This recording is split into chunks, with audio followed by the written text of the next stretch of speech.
the most recent common ancestor between humans and chimps. And they calibrated it to that, and then they used a couple of other ape species to help aid in that calibration to get the curve. And they used Neanderthals as well. So we actually can sequence the mitochondrial DNA of Neanderthals now. The fossils are fresh enough, we can still do that.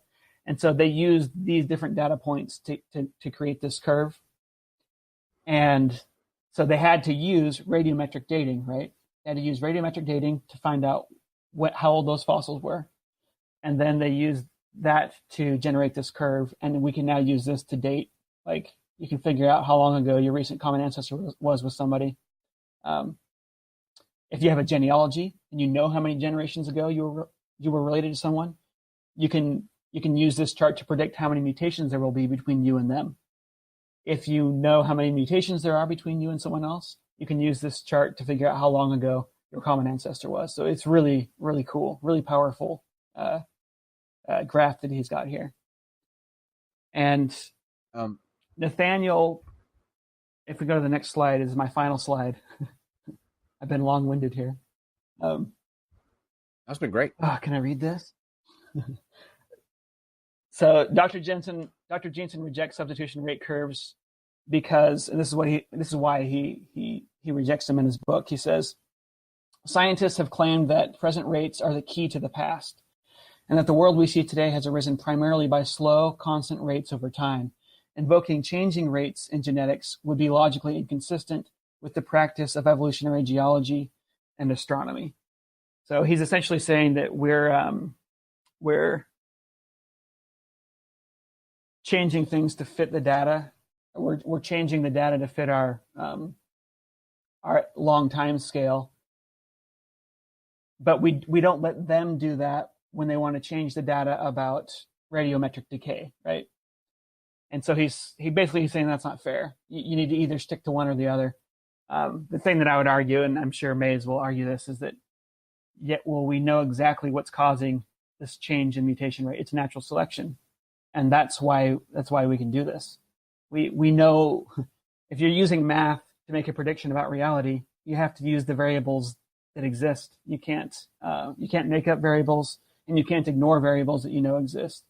And that's why it's so important that we use these rate curves. But I'm hoping that Nathaniel will have something better to say about it. Hopefully I didn't set up a straw man argument for him here. But that's it. That concludes my 3 cents. Fantastic. Yeah, bravo. We've got 2 more super chats real quick. Let me ask those, and then we'll hear from Shannon. Was the molecular clock used to trace the origins of HIV back to chimps? Yes, that is what we used. It was a much faster clock than what we'd use in mitochondria because HIV evolves super fast. But yeah, that's how we found the origin of HIV. And then the next one says, I've read the odds of redhead and blue-eyed is rare because of recessive genes. I asked because of my daughter. So I guess they want to know if that's true. Yes, yeah, that's true. If your partner has brown hair or brown eye alleles, they will, if one of those gets into the fertilized egg, that determines what the eye color is. Yeah. Cool. Okay, Shannon. I don't have anything nearly as impressive as Jon. That was impressive. That was really good work. That was interesting. This is something that I'm going to have to watch back so that I can make sure that I'm fully absorbing. So what I wanted to talk about going into it isn't going to take nearly as long. I just wanted to talk about reading the book and a strategy for people going in as they're listening to help them kind of discern the appropriate and adequate level of information. The things like Jon is doing and like Jon has just done to kind of lay out the foundation so that people understand the base level of where this conversation is coming from are really, really important, because the book itself, if you have read it, I'm not sure many people here have. I have. Jon has. I believe Kyle and Steve both have, because you guys were sent copies. It's very dense in scientific vernacular, and It's dense in a good way in some aspects. There's a lot of very very genuine and verifiable science in the book that's used as the foundation from which to argue. But please understand that these aren't testable, or not. Sorry, I'm misspeaking. These are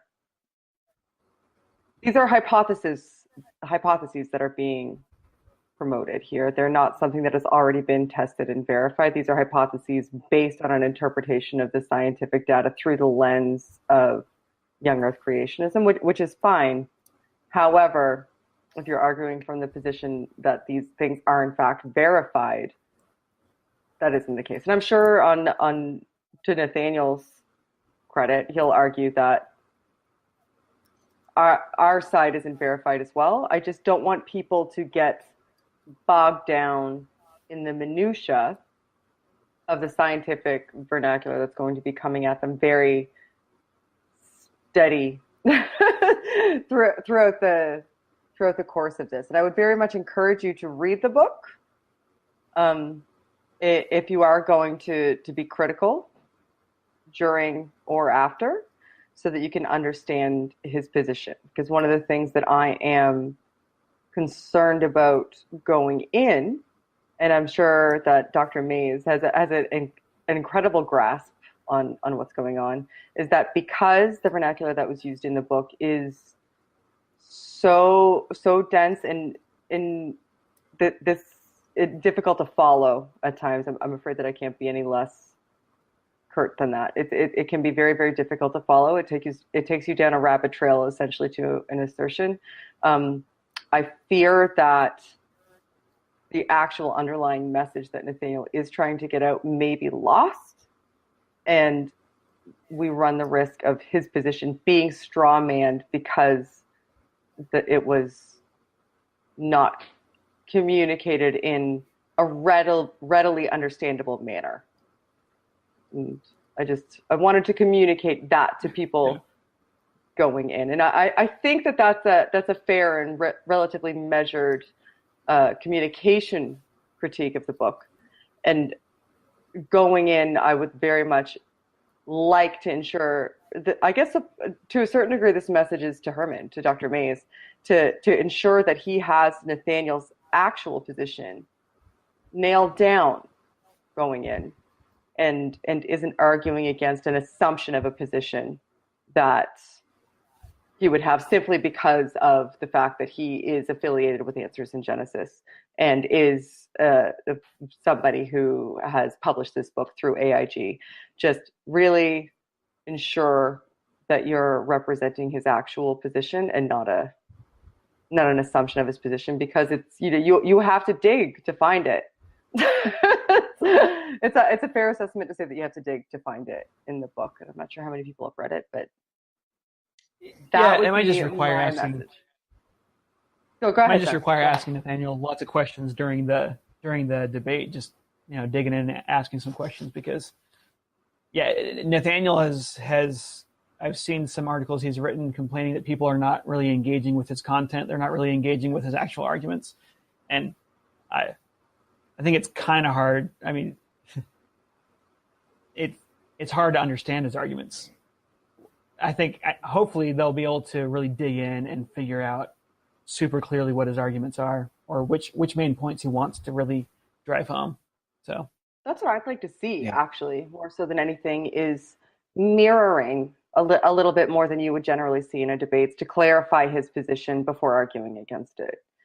So I guess one of the things that I'm here for is as an advocate for the audience, for somebody who wants to see this well communicated, and who wants to have these arguments addressed accurately and not have two people argue past each other. I would very much like for his positions to be elucidated in a fair and measured fashion, so that if we are going to be tearing down his arguments, we are tearing down his arguments and not having to dig for them. So somebody to be able to bring them out of him in a well-articulated fashion, or at least mirror them back to him in a well-articulated enough fashion that he can agree that that is in fact his argument before it carries forth. I think that's critical. It's hard to find in the book.